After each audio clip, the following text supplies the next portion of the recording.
저는 오늘 에베소서 1장 11절로 14절 말씀을 가지고 모든 신령한 복이 어디까지 미칠까요? 라는 제목으로 은혜를 나누고자 합니다. 지난주에 하나님께서는 예수 그리스도 안에서 자기 백성에게 주시는 영적인 축복이 무엇인가에 대해서 말씀을 나누었습니다. 그 신령한 축복이 유대인 출신의 신자이든 이방인 출신의 신자이든 동일하게 차별 없이 교회를 통해서 주어지는 것을 말했습니다. 교회 안에서는 출신이 상관없다면 그가 부르심을 받은 환경도 조건도 상관이 없고 차별 없이 공평하게 은혜와 축복이 임하는 줄로 믿습니다. 하늘에 속한 모든 신령한 복이 어디까지 미칠까요? 성도들은 하나님의 소유가 됩니다. 13절까지 말씀 보면 출신에 무관하게 교회의 성도된 교인들에게 모든 신령한 축복을 받을 수 있게 하기 때문에 어떤 상황 속에서도 염려하지 말고 믿음으로 살 수 있는 은혜와 능력이 공급되는 줄 믿습니다. 이 은혜와 능력을 하나님께서 더욱 풍성하게 9월 달에도 허락해 주시기를 축원합니다. 바울 사도가 11절에 보면 우리가 예정을 입어 그 안에서 기업이 되었으니 이는 우리가 이 우리라는 복수는 너희와 이방인 신자들을 포괄적으로 말합니다. 너희는 유대인 신자가 아니고 지금 에베소서를 받는 성도들이 소아시아 에베소에 살고 있는 성도들이기 때문에 이방인 신자들입니다. 그래서 바울은 유대인이죠. 유대인과 이방인 신자들이 대등하게 함께 기업으로 옮겨감을 이야기합니다.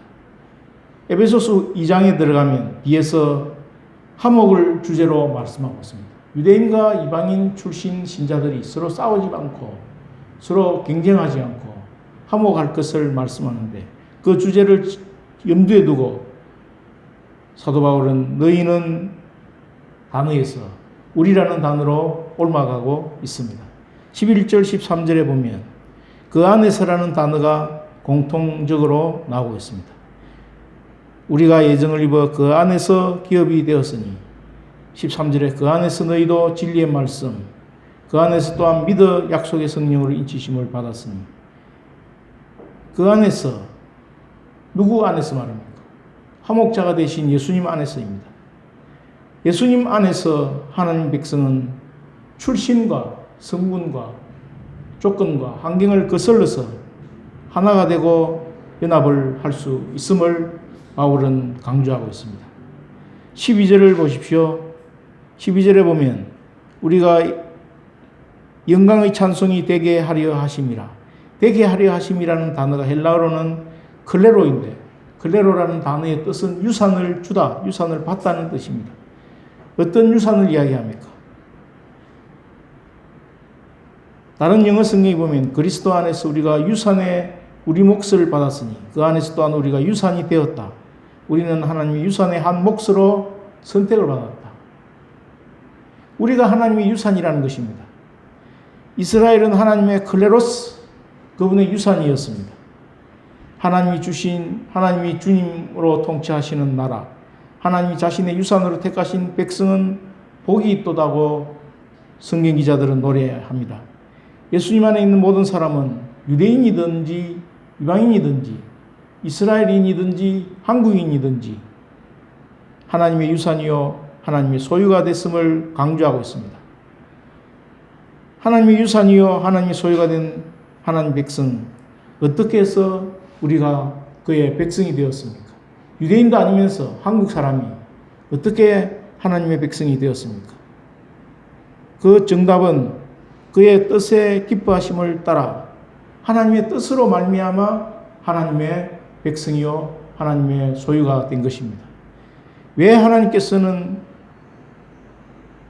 한국인을 유대인이 아닌 이방인들을 하나님의 백성으로 만드셨습니까? 그 정답은 그의 은혜의 영광을 찬송하게 하려 함이라. 하나님의 영광을 위하여 한국인이든 이방인이든 그를 하나님의 백성으로 만드셨습니다. 우리가 하나님의 유산이요 하나님의 소유라는 분명한 자기 정체성에 대해서 확신을 해야 되겠습니다. 이 확신을 가지고 있을 때 환경에도 굴하지 않고 조건에도 흔들리지 않는 믿음으로 살 수 있음을 배울 수 있습니다. 누가복음 12장 16절에서 21절까지 보면 어리석은 부자 비유가 나오는데, 어리석은 부자는 그의 소출을 풍성하게 수확을 했습니다.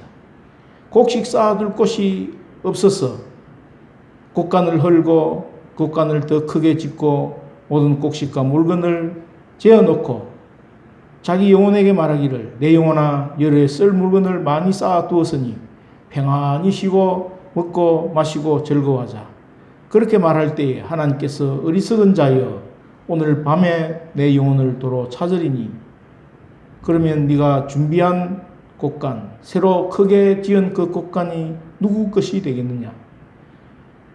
자기를 위하여 재물을 쌓아두고 하나님에 대하여 부여하지 못한 자는 어리석은 부자와 똑같다는 것을 말씀하고 있습니다. 해가 지는 석양 무렵에 한 예언자가 거리를 걸어다니면서 죽음에 관해서 설교했습니다. 삶을 새롭게 정리하세요. 언제 죽음이 찾아올지 모르기 때문에 여러분이 생각하지도 못한 시간에 죽음이 들이닥칠 것이요. 하나님께서 언제 오시다 하더라도 영접할 채비를 갖추시오. 이렇게 설교를 하다가 길을 건넜습니다.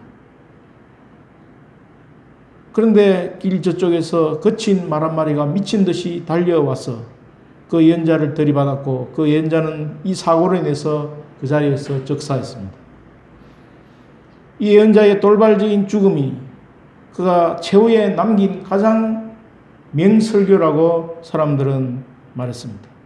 자기 앞은 한 치 앞도 예상을 못하고 다른 사람의 미래에 대해서 다른 사람의 죽음에 대해서 이야기하다가 바로 하나님 나라에 간 것입니다. 야고보서 4장 13절로 17절에 보면 들으라 너희 중에 말하기를 오늘이나 내일이나 우리가 어떤 도시에 가서 거기서 1년을 머물며 장사하며 이익을 보리라 하는 자들아 내일 일을 너희가 알지 못하는도다. 너희 생명이 무엇이냐 너희는 잠깐 보이다가 없어지는 안개니라. 인생을 안개라고 비유하고 있습니다. 안개 같은 우리 인생에 무엇이 우리를 하여금 진정으로 붙들게 합니까? 내가 하나님의 유산이요 내가 하나님의 소유라는 그 사실이 우리를 하여금 참으로 의미를 가치를 부여한 줄로 믿습니다. 너희가 도리어 말하기를 주의 뜻이면 우리가 살기도 하고 이것이나 저것을 하리라 할 것이오늘 이제도 너희가 허탄한 자랑을 하니 그러한 자랑은 다 악한 것이라. 허탄한 자랑을 하지 않기를 바랍니다. 우리의 생명은 태어날 때는 순서를 가지고 태어나지만 죽을 때는 순서가 없습니다. 허탄한 자랑을 하지 말고 성령께서 나로 하여금 하나님의 유산이요 하나님의 소유가 되게 한 그 사실 하나만으로도 우리는 감사와 찬양을 올려드려야 할 줄로 믿습니다. 존 F 케네디 대통령을 아시죠? 미국의 대통령이었는데 임기 4년을 마치고 차기 대통령에 재선되기 위해서 선거 유세차 달라스를 방문했습니다. 제클린 케네디와 함께 오픈카를 타고 달라스 선거 유세를 위해서 가고 있을 때 총알이 울렸습니다. 총소리에 놀라서 돌아보니 오픈카를 타고 있던 케네디 대통령 머리에서 피가 흐르고 있었습니다. 한영하는 군중들에게 손을 흔들어서 담내하다가 암살범이 쏜 총탄에 맞아 쓰러졌는데 누가 그 머리로 총탄이 꿰뚫고 나갈 줄 5분 전에 예상이나 했겠습니까? 아무도 알 수 없었습니다. 케네디 대통령이 대통령 선거를 위해서 달라스에 간 그 길은 저승길이 되었습니다. 이 케네디 대통령 동생 로버트 케네디 상원 의원이 법무부 장관을 하다가 다시 대통령 선거에 출마했습니다. 미국 전역에 존 F 케네디 대통령의 동생이라는 것 때문에 선풍적인 인기를 국민들로부터 끌었습니다. 대통령 여론조사 1위를 달리며 나가다가 캘리포니아 어느 호텔에서 봉사자들과 한담을 나누고 있을 때에 갑자기 총소리가 울리고 로버트 케네디는 총탄에 맞아 쓰러졌습니다. 사람들은 이 케네디 대통령을 일컬어서 그 집안이 저주를 받았다 고들 이야기하지만 확실한 것은 알 수 없습니다. 왜냐하면 케네디 대통령이 가톨릭인데 미국 공립학교에서 성경을 가르치는 것을 금지시켰던 대통령으로 알려져 있습니다. 조금 전까지만 해도 대통령이 될 꿈에만 부풀어 있었던 로버트 케네디, 그의 대통령 출마가 저승길이 될 줄은 누가 알았겠습니까? 죽는다는 것은 아무도 모릅니다. 한 치 앞, 5분 앞도 못 내다봅니다. 군대 생활을 할 때 유명한 단어가 있습니다. 5분 앞을 내다볼 수 없다는 것이 군대 생활이라고 했습니다. 잠언 27장 1절에 보면 너는 내일 일을 자랑하지 말라. 하루 동안에 무슨 일이 날는지 네가 알 수 없음이니라. 어제까지 멀쩡한 사람이 내일에 부고가 날아오는 경우가 있습니다. 우리가 하나님의 유산이요 하나님의 소유로 살다가 하나님 나라에 가는 종들이 될 수 있기를 바랍니다. 언제 죽을지 모르는 인생에서 과연 내가 하나님의 소유로 살 것인지, 세상의 소유로 살 것인지, 하나님의 유산으로 살 것인지, 세상의 유산으로 살 것인지 항상 결정하고 선택해야 합니다. 믿음으로 야곱은 죽을 때에 요셉의 각 아들에게 축복하고 그 지팡이 머리에 의지하여 경배하였으니 자신의 죽음을 위해서 많이 기도해야 합니다. 내가 야곱처럼 죽기 직전 하나님 앞에 예배할 수 있는 시간은 달라고 기도하고 평생 기도 제목 가운데 그 기도 제목이 있어야 합니다. 하나님의 유산이요 하나님의 소유가 된 성도들이 이런 기도가 있을 때 미래를 염려하지 않냐고 미래를 위해서 기도로 준비하면서 살 줄로 믿습니다. 만약에 그런 기도가 없다면 늘 염려하고 걱정하다가 스스로 축복을 거둬 차는 셈이 됩니다. 하나님의 유산이 되었고 하나님의 소유인 백성이 기도로 자신의 죽음을 위해서 기도하고 준비할 때에 하나님께서 성도답게 하나님의 유산답게 하나님의 소유답게 야곱처럼 장엄한 죽음, 멋있는 죽음, 아름다운 죽음을 맞이할 줄로 믿습니다.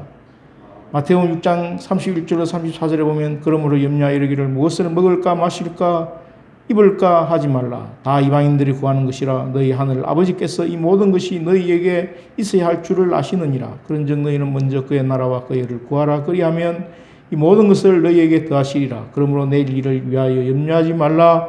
내일 일은 내일이 염려할 것이요 한날의 괴로움은 그날로 족하니라. 우리는 하루하루 살아요입니다. 내일 일은 난 몰라요. 하루하루 살아요. 하나님 유산이요 하나님의 소유인 성도들은 미래를 염려하지 말고 미래를 걱정하지 말고 썩을 양식을 위하여 일하지 말고 영생하도록 있는 양식을 위하여 하라. 이 양식은 인자가 너희에게 주리니 인자는 아버지 하나님께서 인치신 자니라. 영생하도록 있는 양식을 위하여 하루를 살아도 하루를 사는 것답게 하루를 살 수 있기를 축원합니다. 내가 하나님의 유산이요 하나님의 소유가 된 이상 나의 아이덴티티는 나의 정체성은 하나님 손에 있음을 확신하고 늘 자신의 생각과 몸이 하나님의 장중에 붙들림 바 되기를 축원합니다.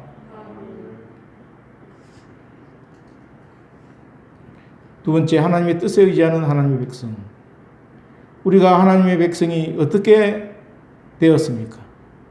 5절을 보십시오. 그 기쁘신 뜻대로 하나님의 백성이 되었습니다. 기쁘신 뜻대로를 영어로 보면 with his pleasure and will 이렇게 되어 있습니다.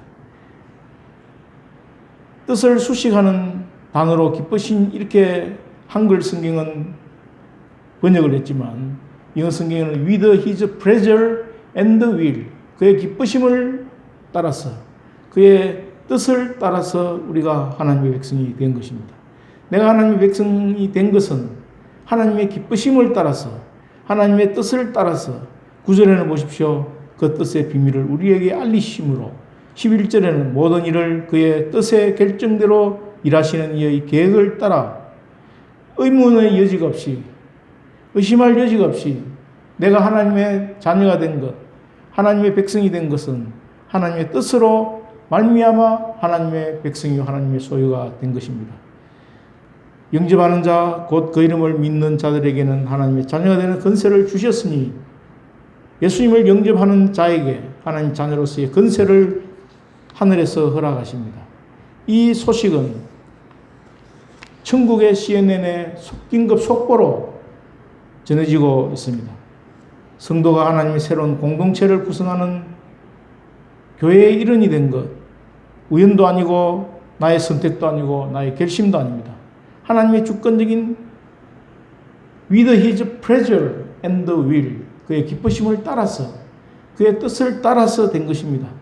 내가 하나님의 자녀로서 하나님의 공동체에 소속되는 것은 하나님의 기쁘심을 따라서, 하나님의 뜻을 따라서 되어진 사실인 줄로 믿습니다. 13절을 보십시오. 그러면 전적으로 사람의 책임은 없습니까? 먼저 너희의 구원의 복음, 진리의 말씀을 듣고 우리가 그 안에서 또한 믿어 약속의 성령으로 인치심을 받았기 때문에 하나님의 뜻을 따라서, 하나님의 기쁘심을 따라서 우리는 하나님의 백성이 되는 것입니다. 신비입니다. 하나님의 주권적인 그 뜻, 하나님의 자비하시는 예정 하나님의 자비하신 그 선택을 따라서 우리가 하나님의 백성이 된 것은 그야말로 지금은 다 알지 못하는 하나님의 비밀입니다. 그러나 이것 때문에 복음 전도가 필요 없고 믿음이 필요 없느냐? 오히려 그 반대로 사람을 구원하고자 하는, 나를 구원하고자 하는 하나님의 은혜로운 뜻이 있었기 때문에 복음 전도가 성공하도록, 믿음을 갖는 것이 가능하도록, 그래서 복음 전도와 믿음은 하나님의 뜻이 행해지도록 하는 수단입니다. 하나님께서는 자기 백성의 삶 속에, 자기 백성이 살아가는 그 생활 속에 활동을 하시는 확신을 성령께서 주시는데, 성령께서 주시는 그 활동을 일컬어서 세 가지로 말하고 있습니다. 13절, 14절을 보십시오. 약속이란 말이 나오고 있고, 그 안에서 믿어 약속의 성령으로, 약속의 성령이란 말이 나오고 있고, 인치심을 받았으니 기업의 보증이 되사, 보증이라는 말이 나옵니다. 약속, 보증, 이 모든 것은 성령께서 사역하시는 모습들을 비유적으로 말하고 있습니다.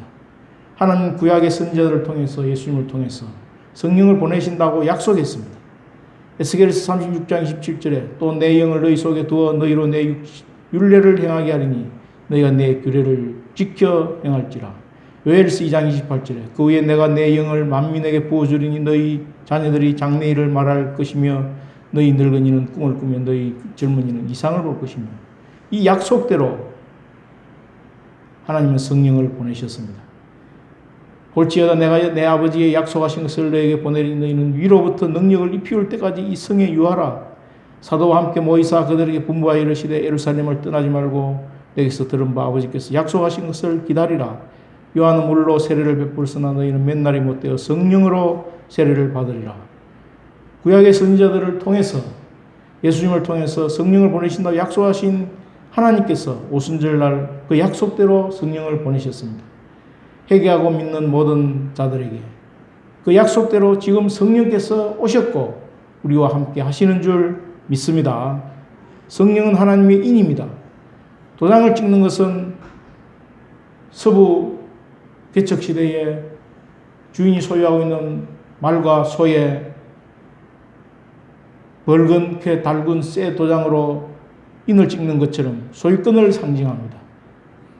가축의 주인, 너의 주인이 나의 가축이요 나의 노예라는 것을 확인하기 위해서 벌겋게 달군 쇠 도장을 찍었습니다.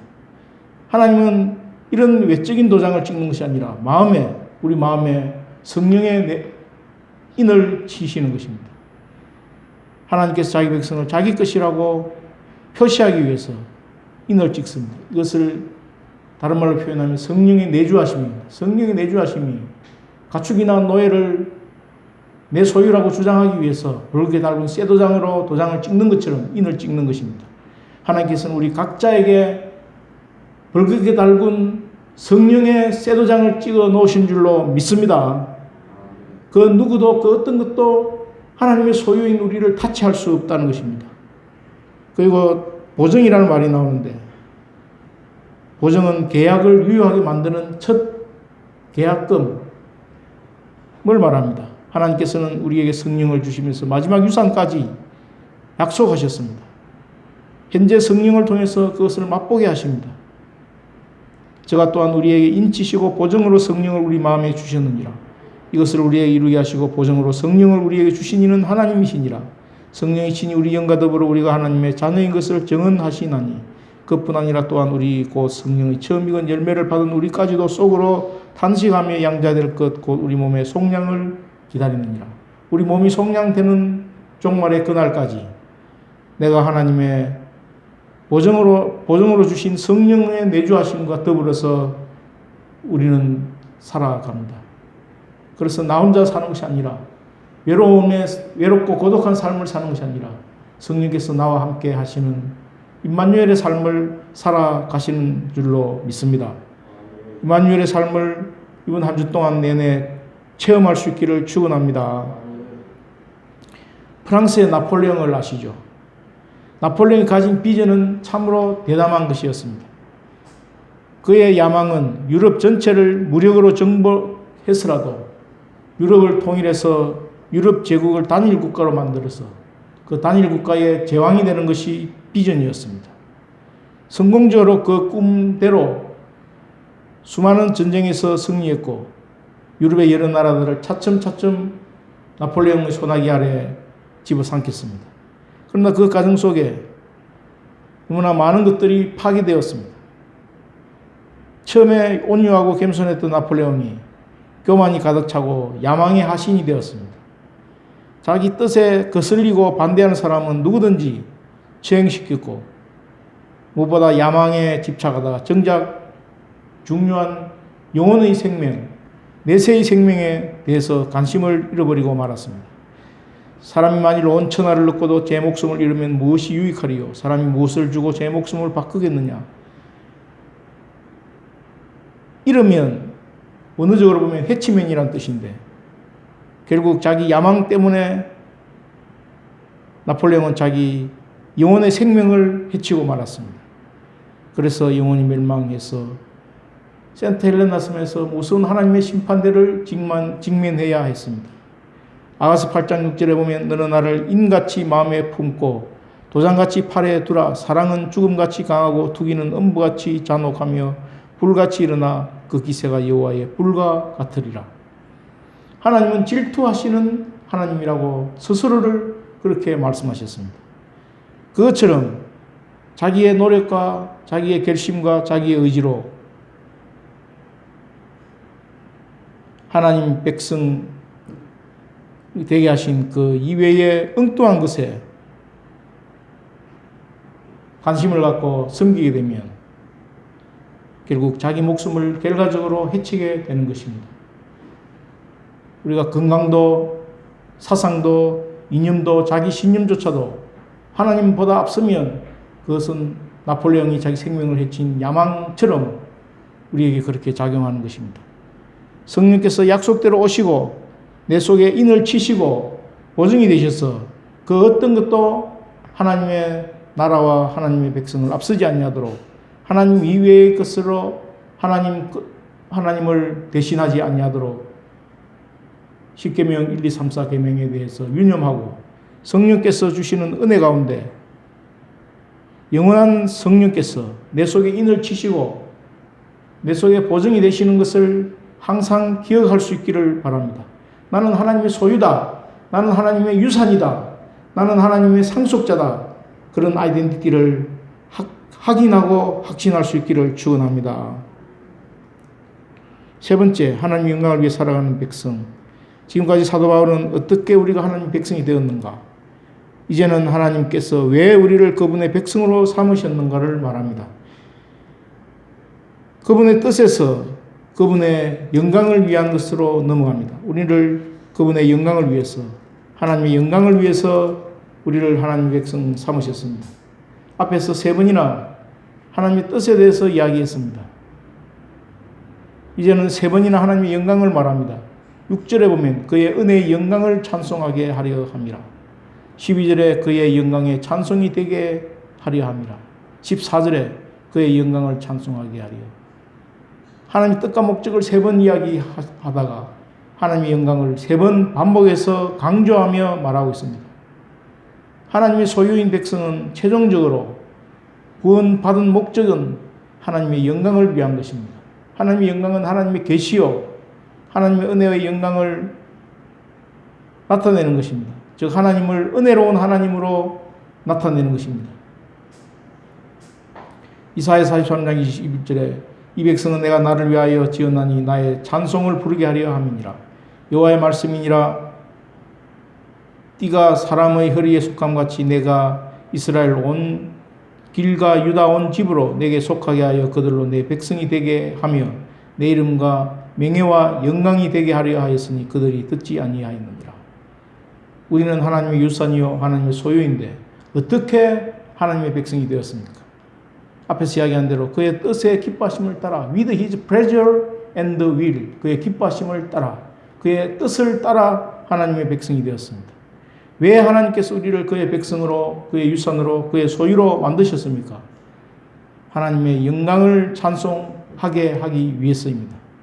우리가 하나님의 은혜의 영광을, 은혜로우신 하나님을 증거하는 사역에 쓰임받는 종들이 되시기를 축원합니다. 예수님 안에서 가지고 있는 것, 되어 있는 모든 것, 그 모든 것은 하나님께로부터 왔고 또 하나님께로 돌아갈 것입니다. 하나님의 뜻 안에서 시작되어서 하나님의 영광 안에서 우리의 일생이 마무리됩니다. 하나님의 뜻에서부터 내 인생이 시작되고 내 인생이 하나님의 영광에서 끝이 납니다. 세상은 타락한 자아에 갇혀서 자신의 의지가 무한대한 힘을 발휘한다고 자기 주먹을 믿으라며 자랑합니다. 그렇지만 자기 영광을 찬미할 때, 자기 영광만을 찬미할 때 만족이 없습니다. 그러나 하나님 백성은 새로운 가치관과 새로운 비전과 새로운 이상을 성령께서 주셔서 그 모든 상황들을 역전시킬 수 있습니다. 왜냐하면 하나님 백성은 하나님의 뜻에 의해서 하나님의 영광을 위해서 살아가기 때문입니다. 우리의 삶이 하나님의 뜻에 의해 출발되고 하나님의 영광으로 마무리되기를 축원합니다. 로마서 8장 15절로 17절에 보면 너희는 다시 무서워하는 종의 영을 받지 아니하고 양자의 영을 받았으므로 우리가 아빠 아버지라고 부르짖느니라. 성령이 친히 우리 영과 더불어 우리가 하나님의 자녀인 것을 증언하시나니 내 속에서 인이 되시고 약속이 되시고 보증이 되신 성령께서 내가 하나님의 자녀요, 내가 하나님의 백성이요, 하나님의 유산이요, 하나님의 소유인 것을 증거하고 있습니다. 자녀임에 또한 상속자 곧 하나님의 상속자요 그리스도와 함께한 상속자니 우리가 그와 함께 영광을 받기 위하여 고난도 함께 받아야 할 것이니라. 너희는 자기를 위하여 또는 온 양떼를 위하여 삼가라. 성령이 그들 가운데서 너희로 감독자를 삼고 하나님이 자기 피로 사신 교회를 치게 하셨느니라. 하나님의 유산, 하나님의 소유, 하나님께서 자기 피로 사신 교회라고 말하고 있습니다. 이뿐 아니라 또한 우리고 성령이 처음 익은 열매를 받은 우리까지도 속으로 탄식하여 양자될 것 우리 몸의 구속을 기다리느니라. 이니요 약속이요 보증이신 성령께서 우리 몸의 구속을 받는 그날까지 하나님의 뜻으로부터 시작하여 하나님의 영광을 위하는 삶으로 저희들의 삶을 인도하고 계시는 줄 믿습니다. 현재의 모습이 어떠하다 할지라도 내 삶은 하나님의 뜻으로부터 시작해서 하나님의 영광을 위하는 삶으로 진행되고 있기 때문에 내 삶이 하나님의 영광을 위하여 사는 종들이 되시기를 바랍니다. 고린도전서에 먹든지 마시든지 무엇을 하든지 살아도 주를 위하여 죽어도 주를 위하여 모든 것을 하나님의 영광을 위하여 하는 하나님의 영광의 사람이 되시기를 축원합니다. 이번 아프가니스탄에서 미라클 작전이 언론에 대대적으로 보도가 되고 있습니다. 내용을 자세히 보니까 민간군 연합작품으로 이 미라클 작전의 성공 때문에 대한민국의 국격이 상당히 올라갔다고 이야기합니다. 미국의 합참 의장이 전화를 걸어서 한국 국방부에 고맙다고 인사를 했습니다. 아프가니스탄의 비극과 난리와 슬픔이 전 세계적으로 미국 때문에 일어났다고 전 세계적인 비난에 직면해 있던 미국이 한국이 탈출작전에 성공함으로 말미암아 미국에 대한 책임 소재와 비난의 수위가 좀 내려갈 수 있었기 때문에 대한민국을 향해서 감사하다고 전화를 걸어왔습니다. 공수특전단, UDT 이런 것들은 자주 들어보았지만 이번 작전에 투입된 부대가 CCT라는 군대입니다. CCT는 Combat Control Team 해서 공군 공정통제사라는 부대인데 아주 소수 정예라고 합니다. 66명 CCT 대원들이 공수특전단보다 UDT보다 먼저 전선에 투입되어서 가장 나중에 탈출하는 부대로 알려져 있습니다. 비행기가 가서 공수특전단 대원들을 투하할 수 있는 위치, 좌표 이런 것들을 CCT 대원들이 미리 사전에 먼저 들어가서 자리를 잡아서 통신으로 유도한다는 것입니다. CCT 대원 66명이 투입되어서 성공한 작전으로 말미암아서 대한민국을 향한 전 세계적인 국격이 올라갔지만 사실은 대한민국을 세우신 하나님께서 영광을 받으시는 사건인 줄로 믿습니다. 비록 탈출해온 인원은 396명이지만 지금도 수백 명의 선교사 관련 아프가니스탄 구출이 필요한 사람들이 남아있다고들 합니다. 베드로전서 2장 9절에 오직 너희는 택하신 족속이요 왕같은 제사장들이요 거룩한 나라요 그의 소유된 백성이니 이는 너희를 어두운 데서 불러내어 그의 기이한 빛에 들어가게 하신 자의 아름다운 덕을 선전하게 하려 하심이라. 세상에서는 인침을 받은 남녀가 참으로 많습니다. 영국의 엘리자베스 여왕 이후에 차기 왕위 계승자 1위가 찰스 황태자입니다. 태어날 때부터 이 사람은 왕자에 오를 사람으로 인쳐진 사람입니다. 윈스턴 처칠, 영국의 수상을 지냈던 2차 대전의 영웅 윈스턴 처칠도 전 세계적으로 그의 이름은 존경을 받는 존경의 상징이 되었습니다. 반대로 악명으로 인쳐진 사람도 있습니다. 도끼살이마 김대두, 연쇄살이마 유머시기. 인침이라는 단어는 흔히 쓰이는 말이었지만 사도 바울이 아주 고상한 말로 끌어올린 말이 이 인침이라는 뜻입니다. 에베소 교인들이 주님을 믿기로 영접했을 때, 그 내면에 성령께서 인쳐진 것입니다. 성령께서 인치신 것입니다. 모든 신자들이 예수님을 믿을 때에 인쳐집니다. 예외가 없습니다. 성령의 인치심은 필수적이고 이 인치심은 모든 성도에게 꼭 필요한 표시입니다. 장차 이루어질 하나님의 약속에 대한 보증입니다.